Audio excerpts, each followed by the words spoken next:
Hello guys, and welcome to part 8 of my Alonso career mode from the Austrian Grand Prix, where we are just 3 points behind Lewis Hamilton and we will be looking to reclaim the lead in the Drivers' Championship. About this circuit. They'll have to go out and start testing the track limits, so you might see quite a few cars running wide or locking their wheels as they see how hard they can push. As they get used to the track, the times will get faster and we should see less mistakes. Well, you don't need to be a genius to realise that this track requires serious power in order to make the most of the long straights. So those with a Mercedes power unit in the back of their cars, well, they're going to feel pretty confident here. This is a power-hungry circuit, and that means it will definitely favour the teams with a Mercedes power unit. That's pretty much the key requirement for a lap time around a track like this with its long straights. Teams without the power advantage will have to consider sacrificing some wing in order to lower their drag. And of course, as usual, we will be retiring straight away from qualifying to start from 22nd place on the grid. Rosberg will want his good fortune to continue on from yesterday's qualifying. He starts the race in P1 and has even said he's expecting to take the checkered flag first.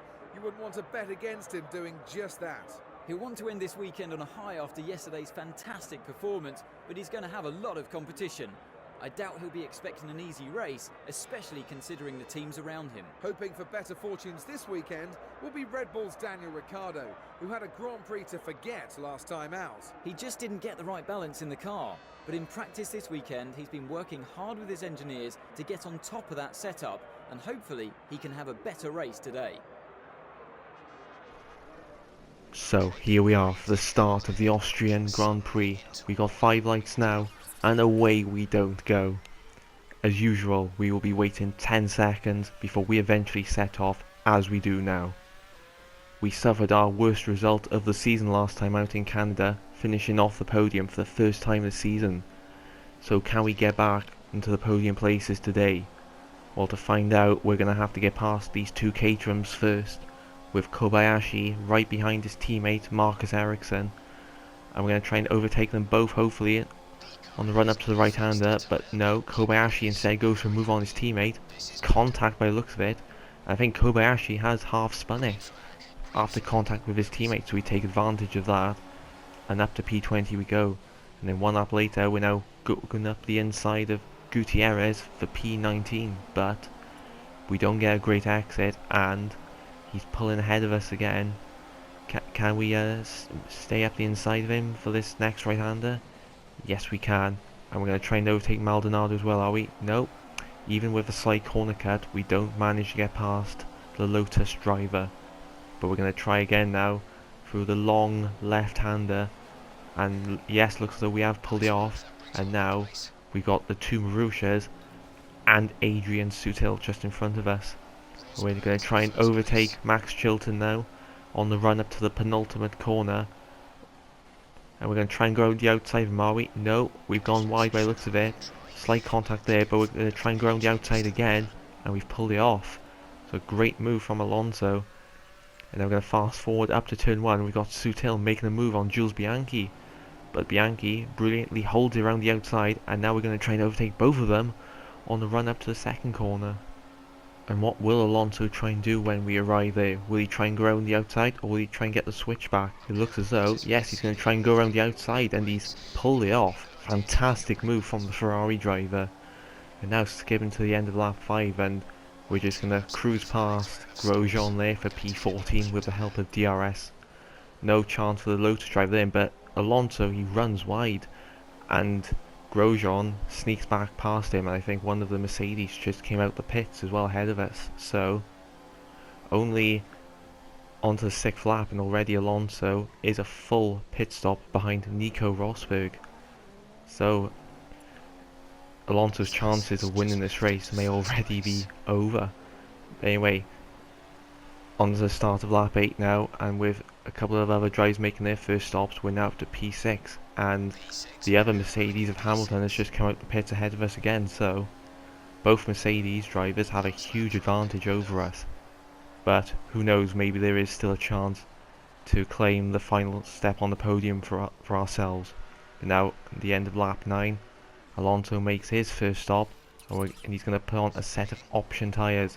So let's see where this brings him out, as he makes contact with the wall there. he comes out in P12 but is immediately under attack from P13, Nico Hülkenberg, and he's got a massive straight line speed advantage over us, but we just about hold on to P12 there.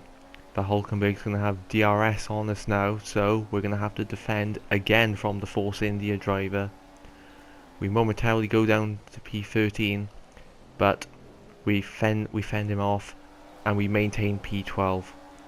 And now coming up to the end of lap 11, and we've got Jean-Eric Vergne just in front of us, or at least he was, but we're now ahead of him. And now we have the two McLaren Mercedes drivers to contend with. Jenson Button for P10.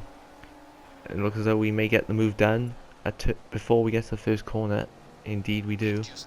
And now we've got Kevin Magnussen to deal with. And we're picking up a lovely slipstream from the Dane. It looks as though we're going to be able to get a move done at turn 2. We go up the inside, maybe outbrake ourselves slightly, but it doesn't matter. Well, actually, we got a not so great exit there, but no matter, we got the move done, and up to P9 we went. But now, lap 13, and we're attacking Sebastian Vettel for P8, with Sergio Perez just in front.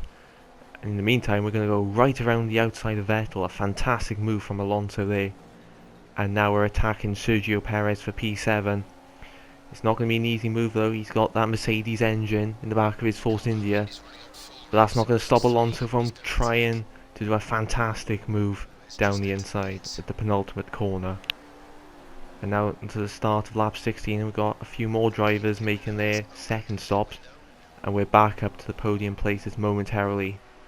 Now at the end of lap 17, we make our second stop. And we're going to stick on another set of option tyres, making contact with the wall on the pit exit once again, coming out in P7 behind Ricciardo, who we're now going to overtake by the looks of it on the penultimate corner at the end of lap 20, and we do get the move done.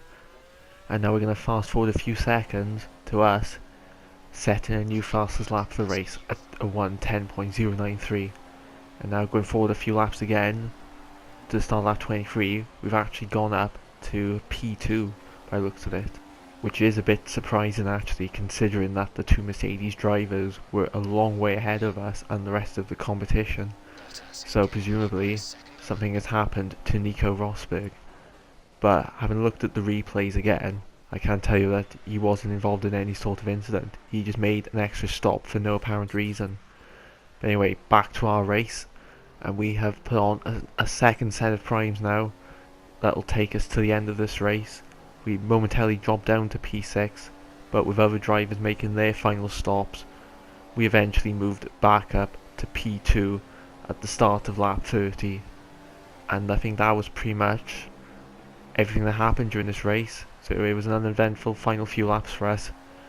Lewis Hamilton wins the race, and we are going to come home in P2, and we make a return to the podium.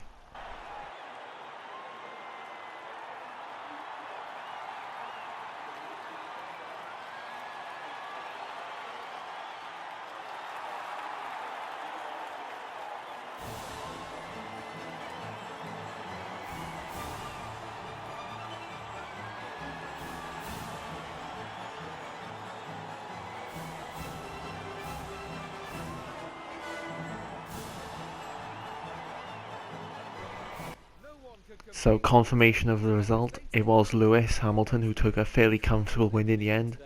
We finished 19 seconds behind him, with Nico Rosberg a further 4 seconds behind us. And we had no DNF as that race, so a very impressive performance from all the drivers. And in the Drivers' Championship we have now dropped 10 points behind Lewis, but we're still a long way ahead of Nico Rosberg, and as usual in the Constructors we are maintaining second place. But that's it for the end of this video. Thank you for watching, and I'll see you next time.